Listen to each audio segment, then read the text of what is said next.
Hi there guys, Andrew Baxter here and welcome to this week's blog. This week the subject that we're looking at is why successful stock traders find the transition into trading options quite tricky. In fact, it's an obstacle that many of them fail at simply because they are bringing a stock trader's set of glasses to look at an options trader's market. Let me explain. If we take the view as a stock trader, the one thing that we're really interested in is price, and in particular the direction of that price, because as a stock trader you can only make money by holding stock in a rising market. Now of course there is a fundamental flaw to that, because markets don't always go up. In fact, they can go up, they can go down, and they can go sideways. And so by only taking a view on a stock, effectively your odds of success are about 1 in 3, because there are 3 things that can happen here. And trading options can be very, very different. Why? Well, sure, you need to have a bead in some instances with some strategies on the direction the price is going to move. Not always though, because in fact there are option strategies where you can profit when the share price moves nowhere, or if the share price moves all over the place and you don't actually know which direction it's going to be, or it moves in a directional pattern. But a stock trader, their analysis is all about picking this direction.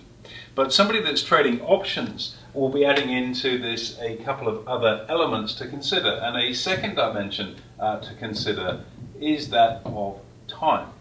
You see, depending on whether or not you're a buyer or seller of an option, your view on time may differ quite considerably. As someone that is a buyer of an option, time, or time decay to give it its label in options trading, is your worst enemy. The option you hold, or the option that you own, if you want to think about it this way, is like owning an ice cube. You're holding the ice cube in your hand and you're hoping and praying that the thing doesn't melt. Well, physics being the way it is, of course it's going to melt. In fact, the velocity in which it melts will accelerate the closer you get to the expiry. And as I say, this is what we call time decay. In fact, we can look at this from a chart perspective, and if you look at the time decay on an option, it would look something like this. In other words, in the last third or so of the option's life, the rate of decay of the time value of the option really accelerates dramatically. This is your worst nightmare as someone that owns an option. Yet on the other side of the coin, if you are the seller of an option, this is exactly what you want. That time decay is working for you. Time effectively is working for you. So understanding that time and not simply price are 2 things that are incredibly important when it comes to trading options. Something that's very different because there's no time decay with a stock. The third component that we're going to look at here is the component of volatility. Because the more volatile a stock is, well, the more implied volatility there likely will be in the option, and therefore the more premium will be available to the option trader too. In fact, if we look at a chart to illustrate that, if the share price is moving around in a pattern that's very pedestrian like this, well, the amount of premium that's available, the amount of income or the cost of buying an option will be very, very low relative to something that perhaps has a higher level of price movement in the stock, in which case the premium will be higher. So what we now have are 3 different things to consider when trading an option. Obviously, one is the price action. Is the price moving up or down or even sideways? And again, sideways market, a covered call can be quite a handy strategy. What time frame do you have for your view? And if you're someone that's looking to generate a lot of income, are you comfortable taking on the level of risk that comes with a more volatile stock that has the ability to generate that extra form of income?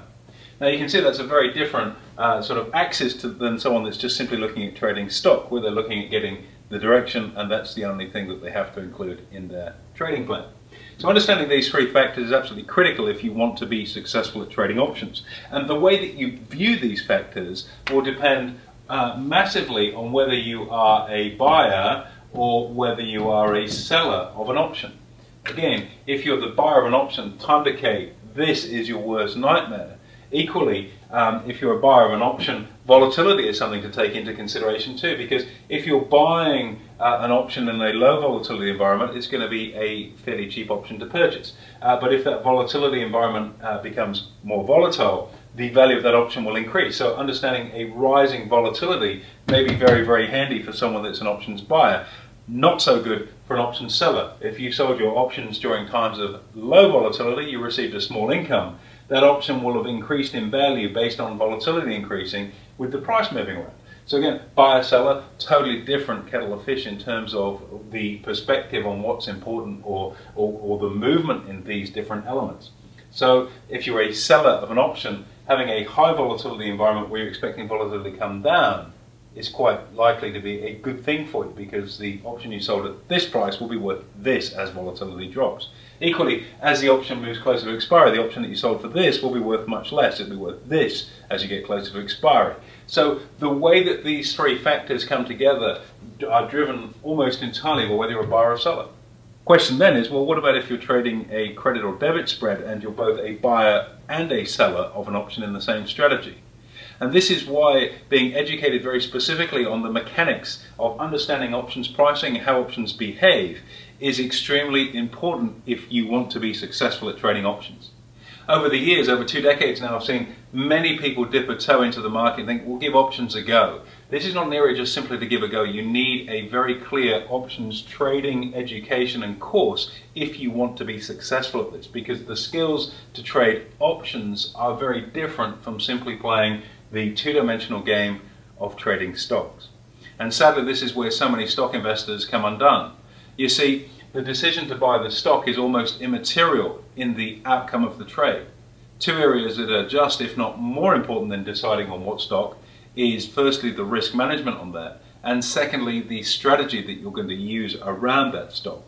So for example, if you were someone buying, for argument's sake, BHP at say $20, entering into the stock is one thing. Knowing where to cut your risk if the trade starts to go wrong is critically important, but also understanding how to generate the cash flow from that trade is very, very important.